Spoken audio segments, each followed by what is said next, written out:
पाठ व्हायला लागले. तुम्ही कोणत्या शाळेत शिकवता? मी जिल्हा परिषद उच्च प्राथमिकच्या गोष्टी येते. तुम्ही हे काम किती वर्ष करत आहात? मला आता यावर्षी धरून म्हणजे 38 वर्ष होत आहे. तुमच्या कामाचं स्वरूप काय आहे? माझ्या कामाचं म्हणजे आहे म्हणजे टीचर, ॲज अ टीचर. तुम्हाला लहानपणी काय बनावं असं वाटत होतं?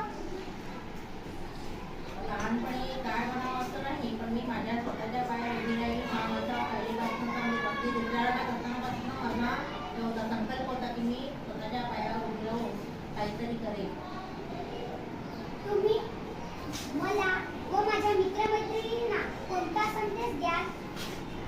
मी हा संदेश देईल की तुम्ही आयुष्यामध्ये काहीतरी बनण्यासाठी काहीतरी त्याग करावा लागेल आणि काहीतरी खूप मोठं औचित्य साधण्यासाठी आपल्याला खूप मोठा म्हणजे प्रयत्नही करावा लागेल. प्रयत्नाशिवाय आपल्याला काही साध्य होत नाही. प्रयत्न करण्याची तुमचं जे आहे म्हणजे ध्येय आहे ते ध्येय तुम्हाला आतापासूनच निश्चित करावं लागेल. तर तुम्ही आयुष्यामध्ये खूप मोठे काहीतरी बनतो.